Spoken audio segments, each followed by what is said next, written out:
అందరినీ ఇక్కడికి పిలువమని చెప్పారు. ఈరోజు కార్యక్రమం నిర్వహించడం జరుగుతుంది. దీనిలో భాగంగా మీరు కూడా మీ యొక్క సమస్యలు కానీ ఇబ్బందులు కానీ ఏమన్నా ఉంటే కూడా చెప్పుకోవచ్చు. అంతేకాకుండా ఏవైతే సార్ ఎలక్షన్స్ దృష్ట్యా తర్వాత మీ భవిష్యత్తు దృష్ట్యా వచ్చారో కాబట్టి వాటిని మీరు స్వీకరిస్తూ వాటిని మీ జీవితంలో అన్వయిస్తూ వాటిని పాటిస్తూ మీ జీవితాన్ని మంచిగా జీవించాలని కోరుతూ PS commissioner of police Rachakonda commissionerate గారిని మాట్లాడవలసిందిగా కోరుతున్నారు. అటువంటి నేర ప్రవృత్తిలో ఎందుకు మీరు జీవిస్తున్నారు? అటువంటి చెడు ప్రభావం మీ పైన వేసుకుంటున్నారు, ప్రజల పైన వేస్తున్నారు. ఒక మీ ఫ్యామిలీలోనే మిమ్మల్ని దూరం పెట్టే విధంగా ప్రవర్తిస్తున్నారు. చట్టం దృష్టిలో నేరస్తుగా ఉన్నటువంటి స్థితి తెచ్చుకుంటున్నారు. అది మీకు అందరికి అవసరం, అట్లా ఉండాల్సింది. సమాజంలో అట్లా ఒక దుస్తులుగా మేము చూసేటువంటి స్థితిని మీరు ఉంచాల్సిన అవసరం ఉందా మీకు? అది ఉండద్దు అనే మీరు సమాజంలో ఒక భాగస్వాములు కావాలనే ఉద్దేశంతో మీతో ఇంటరాక్ట్ చేయడానికే ఇది పెట్టాం. మరి ఈరోజు ఆదివారం, ఈరోజు ఎందుకు సెలెక్ట్ చేస్తున్నాం? మళ్ళీ నైట్ అంతా మేము పెట్రోలింగ్ చేయాలి, పొద్దున వరకు పెట్రోలింగ్ ఉండాలి ఆఫీసర్లు. ఆయన ఈరోజు సెలెక్ట్ చేస్తున్నాం చెప్పగలుగుతారు ఎందుకు సెలెక్ట్ చేస్తున్నాం అంటే, అట్లీస్ట్ కొందరైనా న్యూ ఇయర్ రెజల్యూషన్ తీసుకొని మంచి ప్రవర్తనలో ఉండి చట్టం సహకరించే విధంగా ఉంటాం, ప్రజలకు దగ్గర మంచి పని చేసి ప్రజల్లో మీ పైన మంచి భావం కలిగే విధంగా ప్రవర్తిస్తారు. మీ పైనటువంటి చెడు అభిప్రాయం ఎవరికైతే ఉందో అది పోయే విధంగా మీరు ప్రవర్తించడానికి అట్లీస్ట్ ఒక రెజల్యూషన్ చేసుకుంటారు మైండ్లో అన్న. ఇందులో ఒక 10%, 15% పీపుల్ నిజంగా మారితే మేము వాళ్ళని చూసి మిగిలిన వాళ్ళు మారడానికి అవకాశం ఉంటుంది. అందుకోసమే ఈరోజు మా అధికారులందరూ ఈరోజు రాత్రి ఎంత వరకు రోడ్ల మీద ఉండాల్సిన మేము ఇంత పొద్దున్న నుంచి ఎందుకు ఈ ప్లాన్ చేసామంటే, ఇది ఇంపార్టెంట్ డే. ఇది మీరు మారాలి అనుకున్నప్పుడు ఒక స్పెసిఫిక్ అకేషన్ ఉండాలి, స్పెసిఫిక్ సిచ్యువేషన్ ఉండాలి. మళ్ళీ నేను 10 days తర్వాత పెట్టచ్చు, ఒకనే పెట్టచ్చు, కానీ అది ఆర్డినరీ డే అయిపోతుంది. 31st December నాడు పెట్టాం కాబట్టి మీరు సరిగ్గా ఉంటేనే అది మాకు సెలబ్రేషన్. నేను న్యూ ఇయర్ సెలబ్రేషన్ వెళ్ళాలంటే మీలో మార్పు వస్తేనే అది మాకు క్రైమ్ రేట్ తగ్గుతుంది, దుస్తుల్లోనూ మంచి వాళ్ళని మార్చాలన్న తృప్తి మాకు వస్తుంది. అందుకోసమే ఈ రోజే మేము ఎన్నుకున్నాం. మా అధికారులందరూ ఈరోజు ఇక్కడికి వాళ్ళ పనులు ఉండగానే ఇన్వైట్ చేసి తీసుకొచ్చాం. దానికోసమే ఈ రోజు మీకు ఎప్పుడు గుర్తుండాల. ఈ రోజు నుంచి మీరు మార్పు మీరు రావాలనేది మీరు ఒక కృతజ్ఞత నిశ్చయంతో ఉండాలి. ఎందుకంటే ఒక తండ్రిని చూసి కొడుకు అదే ఉండాలని చూస్తాడు. ఒక మంచి అధికారిగా కానీ, ఒక మంచి డాక్టర్ గా కానీ, ఒక అడ్వకేట్ గా ఉంటే పిల్లవాడు కూడా ఆయన ఫాదరే వాళ్ళ హీరో. మీ అందరూ మనం అందరము మదర్ వాళ్ళే వాళ్ళకి మార్గదర్శకం ఉంటారు. వాళ్ళని చూసి వాళ్ళు ఎదుగుతారు. మీరు మిమ్మల్ని చూసి ఎలా ఎదుగుమంటారు? వాళ్ళని ఏం చేయమంటారు? మీ పిల్లలు మిమ్మల్ని చూసి మీలాగానే రౌడీలు కమ్మని చెప్తారా? మీలానే సమాజంలో అందరూ ఎవ్రీ సాటర్డే నాడు ఏదో పోలీస్ స్టేషన్ పిలవడము, 15 రోజులకు ఒకసారి పోలీస్ స్టేషన్ పిలిచి ఎస్ఓటీ కానీ టాస్క్ ఫోర్స్ వాళ్ళు కానీ మేము అడగడము, అలాంటి దృష్టిలో మీరు ఉండాలనుకుంటున్నారా? మారడం మీకు ఇష్టం లేదా? ఇది మీరు క్వశ్చన్ వేసుకోవాలా.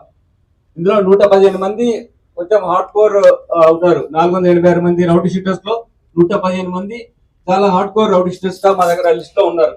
వాళ్ళని మీరు మారకుండా ఉంటే వాళ్ళు అదే అవుతారు. అంటే చాలా మంది ఎగ్జాంపుల్స్ ఉన్నాయి. ఇప్పుడు దాసరి శ్రీనివాస్ గారు ఉన్నారు. ఆయన డాక్టర్ ఇప్పుడు హరిచంద్ర ఒక IAS ఆఫీసర్ ఉన్నారు. ఆవిడ గవర్నమెంట్ లో చాలా మంచి పని చేస్తూ ఉన్నారు. సో ఇటువంటి వాళ్ళు ఆదర్శంగా ఉండి వాళ్ళు వస్తున్నారు. మిమ్మల్ని కూడా మీ పిల్లలు ఆదర్శంగా తీసుకొని రౌడీ షీటర్స్ కమ్మని చెప్తారా? అదేనా మీరు వాళ్ళకి ఇచ్చే మార్గం? అదేనా? మీరు మారాలి. మారకుండా ఉంటే చట్ట ప్రకారం తీవ్రమైన చర్యలు మీ మీద ఉంటాయి. మీ మీద గుడిగా మీకు చెప్పడం కాదు. ఇక్కడ మీ ప్రతి కేసును ఫాలో అప్ చేస్తాం. ప్రతి కేసును కోర్టులో ఉన్న దాంట్లో మామూలుగా ఉన్న కేసులు ఉంటాయి. మా బాధ్యత మేము విట్నెస్ ప్రెజెంట్ చేస్తాం, విట్నెస్ ధైర్యం ఇస్తాం. మీ మీద ఉన్న కేసు అన్నింటిలో తప్పకుండా సక్సెస్ఫుల్ గా కన్విక్షన్ రేట్ మనకు రాచకొండ హైయెస్ట్ కన్విక్షన్ రేట్ ఉంది. 89% గ్రేవ్ అఫెన్సెస్ లో ఉంది. ఓవరాల్ గా 61% కన్విక్షన్ రేట్ ఉంది. ఎవ్రీ ఇయర్ పెరుగుతూ ఉంది. మీ రౌడీ షీటర్స్ ఉన్నటువంటి ఏ కేసులు ఉన్నారో వాటి మీద మా అధికారులతో స్పెసిఫిక్ ఫోకస్ పెడతాం. కంటిన్యూస్ గా మానిటర్ చేస్తాం. మా CCR నుంచి కానీ, మా పోలీస్ స్టేషన్ దగ్గర నుంచి కానీ, ACP ఆఫీస్ నుంచి, DCP ఆఫీస్ నుంచి, నా ద్వారా నుంచి అందరం కూడా మీ మీద ఫోకస్ గా ఉంటాం. చట్ట ప్రకారం మీకు ఏం శిక్ష పడాలో ఆ శిక్ష పడే విధంగా మీకు చేస్తాం. మీరు మారితే మిమ్మల్ని మా మంచి మార్గంలోకి వస్తే మేము మిమ్మల్ని అడగం. మీ నుంచి ఎటువంటి మేము కోరుకునేది ఏం లేదు. మీలో మార్పే మేము కోరుకుంటున్నాం. అందుకోసం ఈరోజు మేము పిలిచాం. ఈ మార్పుకు మీరు ఈ రోజు పునాది చేసుకోవాలా. చాలా మటుకు మీరు ఇప్పుడు ఎలక్షన్స్ టైంలో కానీ ఎప్పుడైనా కానీ మీరు కనబడితే మీరు ఓటర్ని ఇన్ఫ్లుయెన్స్ చేస్తానికి వస్తుందని చెప్పి మిమ్మల్ని రానియకుండా ఆపి మేము బాండ్ అవుట్ చేయాల్సి వస్తుంది. లేకపోతే ఆ పాత కేసులో ఉండే ఎన్బిడబ్ల్యూ మీరు అరెస్ట్ చేసి మేము లోపలికి జైలుకి పంపిస్తున్నాం. ఇటువంటిది పరిస్థితి రావాలా? ఒక హక్కు ప్రజాస్వామ్యంలో ఓటు వేసుకునేది ప్రజాస్వామ్య హక్కు. కానీ మీరు నేర ప్రభుత్వం మూలంగా మీరు ఓపెన్ గా మీ ఒపీనియన్ ఎక్స్ప్రెస్ చేసుకుని ఉండడానికి కూడా హక్కు లేకుండా మీరు చేసుకుంటున్నారు. ఎందుకంటే మీరు బయట తిరిగితే అదొక మనిషిని థ్రెటన్ చేస్తారు, ఒక ఓటర్ ని భయభ్రాంతులకు గురి చేసి ఫ్రీ అండ్ ఫెయిర్ ఎలక్షన్ లేకుండా మీరు క్రియేట్ చేస్తున్నటువంటి ఒక అభిప్రాయాన్ని ప్రజలు కల్పిస్తున్నారు. అలాంటి అభిప్రాయం కల్పించే విధంగా మీరు ఉండాలా. చాలా రౌడీ ఎలిమెంట్స్ మీరు అనుకున్న వాళ్ళు ల్యాండ్ గ్రాబింగ్ ఇష్యూస్ లో చాలా యాక్టివ్ రోల్ ప్లే చేస్తున్నారు. ఎవరైనా ల్యాండ్ గ్రాబింగ్ కానీ ల్యాండ్ రిలేటెడ్ ఇష్యూస్ లో కానీ మీరు ఇన్వాల్వ్ అయ్యండి. ఒకరున్న పొజిషన్ చేసి ఇంకోరు పెట్టడం కానీ ఇల్లు ధ్వంసం చేయడం అటువంటి పనులు చేసిన, ఆల్రెడీ బౌండరీ వాల్ పట్టే అవి ధ్వంసం చేసిన ప్రయత్నం చేసినా మీ మీద సీరియస్ యాక్షన్ తీసుకోబడుతుంది. నేను మీకు ఓపెన్ గా పబ్లిక్ గా చెప్తున్నా. మీరు చట్ట వ్యతిరేక పనులు చేస్తే కఠినాతి కఠినంగా చట్టంలో ఉన్నటువంటి ప్రొవిజన్స్ ప్రకారం, స్పెషల్ లోకల్ లాస్ లో ఉన్నటువంటి ప్రొవిజన్స్ ప్రకారం మీ పైన చర్య తీసుకుంటాము. మీకు అలాంటి చర్య తీసుకోవాలని మీరే కోరుకుని ఉంటే మేమేం చేస్తాం. అందుకోసం అలా ఉండొద్దు అని మనిషికి పరీక్ష చేసే ముందు ఒకసారి చెప్పాలి.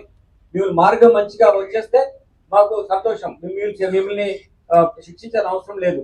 మీరు పీడియాక్ లో పంపాలని మాకు ఏం ఉద్దేశం లేదు. మీరు పీడియాక్ ఎవరైతే ఎలిజిబుల్ అంటే క్రైటీరియాకు మీరు ఫిక్స్ అయితారో వాళ్ళనే పంపిస్తాం. మిమ్మల్ని ఎవరిని అలా మేము బెదిరించలేదు. చట్టంలో మీరు చేసినవి ఉన్నాయి, చాలా కేసులు ఉన్నాయి, అవి చాలా మాకు అవసరం దగ్గర పీడియాక్ లో కంపల్సరీగా చేస్తాం. కానీ పీడియాక్ లో చేయాలని మేము ఆ ఉద్దేశంతో పోము. మీరు చేసిన నేరం పీడియాక్ లో వర్తిస్తే డెఫినెట్ గా have to go to detention under PDAC. Will be fair enough in our all efforts. మీకు బాగా చట్ట ప్రకారం ఏముంటుందో అది చేయాలి. ఇప్పుడు మీరు అనుకుంటారు కోర్టులో వెళ్ళినప్పుడు 7 సంవత్సరాలకు ఉన్న శిక్షకు రిమాండ్ ఉండదు అనుకుంటారు. కానీ ఒకవేళ ఆ వ్యక్తి వెపన్స్ తో మారణాయుధాలతో తిరుగుతున్నా, ఆ వ్యక్తి ఎవిడెన్స్ ను మార్చే విధంగా ప్రవర్తించిన, విట్నెస్ ను బెదిరించిన, వేరే దగ్గర పారిపోవడానికి ఏమైనా ప్రయత్నం చేసినా అతని నేరము ఇటువంటి 4-5 కారణాల్లో మేము స్పెసిఫిక్ గా రిమాండ్ చేస్తే మీరు బెయిల్ రాదు, అది చట్టంలో ఉంది. కాబట్టి మీరు ఇవన్నీ కారణాలు మీకు వస్తాయి. మీరు అందరిని బెదిరిస్తారు, మీకు మారణాలు తిరుగుతారు, మీరు ఎక్కడైనా పారిపోయి ఎక్కడెక్కడో ఉండొస్తారు. ఇవన్నీ మీకు ఉన్నాయి. కాబట్టి మీరు చేసిన నేరాలు మీ హిస్టరీలో ఆల్రెడీ కేసెస్ ఉంటాయి. ఆ కేసెస్ ప్రకారం మిమ్మల్ని తప్పకుండా మీకు ఎన్హాన్స్మెంట్ పనిష్మెంట్ ఉంటుంది. ఆ పనిష్మెంట్ ప్రకారం ఏవైతే ప్రొవిజన్స్ ఉన్నాయో వాటిని పట్టుకొని ఇంకెక్కువ శిక్షించడానికి మేము చేస్తాం.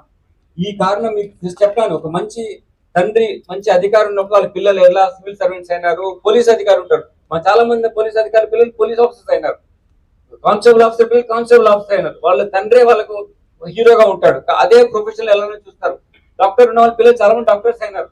మీలాంటి మరి డాక్టర్ అయిన వాళ్ళ పిల్లలు డాక్టర్ అయినట్టు మీ పిల్లలు రౌడీ షీటర్స్ కావాలని చూస్తున్నారా మీరు అని మళ్ళీ చెప్తున్నాను. ఇటువంటి అవకాశం మీరు ఇవ్వద్దు. మీ పక్కన వాళ్ళు కూడా మిమ్మల్ని చూసి టెంపరీ ఆ 2 రోజులలో మీకు ఏదో ఉంటుంది, ఎఫ్ఎంఆర్ అంటే అప్పుడప్పుడే ఏదో వస్తే మళ్ళీ పోతుంది. ఆ ఒక్కదానికోసం జీవితాంతం మీరు కోల్పోతున్నారు. ఒక సంవత్సరం, ఒక 2 సంవత్సరాల్లో మీ స్పాన్ లో బెదిరించగల తర్వాత మీ హెల్త్ పాడైతుంది, ఎక్కడెక్కడ తిరగాలి, మీ ఆరోగ్యం పాడైతుంది, మీ మీద ఉన్నటువంటి రెస్పెక్ట్ రోజు తగ్గిపోతుంది. మిమ్మల్ని ఇబ్బంది పెట్టేవాడు ఇంకోటి వస్తాడు, అప్పుడు మీరు డౌన్ అయిపోతావు. అటువంటి బతకాల్సిన అవసరం ఉందా? నువ్వు వెతుకుతున్న కొద్దీ నీ గొప్పతనం పెరగాలి, కానీ వెతుకుతున్న కొద్దీ నువ్వు డౌన్ కావాలా? నువ్వు వ్యక్తిగా కానీ సమాజ పరంగా కావాలా? ఇవన్నీ కావద్దు అనుకుంటే దీన్ని మీరు వదిలేసేయాలా. దీన్ని మీరు వదిలేసేసి ప్రతి వారం, ప్రతి 15 రోజులకు ఒకసారి అయినా మేము పోలీస్ స్టేషన్ లో కానీ ఎస్ఓటీ ఆఫీసర్ మీరు పిలిచి హాజరు కోసం అడిగినప్పుడు మీరు చేసిన మంచి పనులు ఏంటివి, మీరు చేసినటువంటి గొప్ప పని ఏంటిది అనేది మాకు విశదీకరించాలా. మీరు ఏమన్నా నేరంలో పాల్పడుతుంటే ఆపారా, లేకుంటే ఇన్ఫర్మేషన్ మాకు ఇచ్చారా? ఒకవేళ మీరు ఇన్ఫర్మేషన్ ఇస్తే మాకు తెలుసు, సీక్రెసీ మెయింటైన్ చేస్తాం, గుప్తంగా ఉంచి మీరు ఇచ్చారని చెప్పకుండా చేస్తాం. అలా మీరు మాకు సహకరిస్తే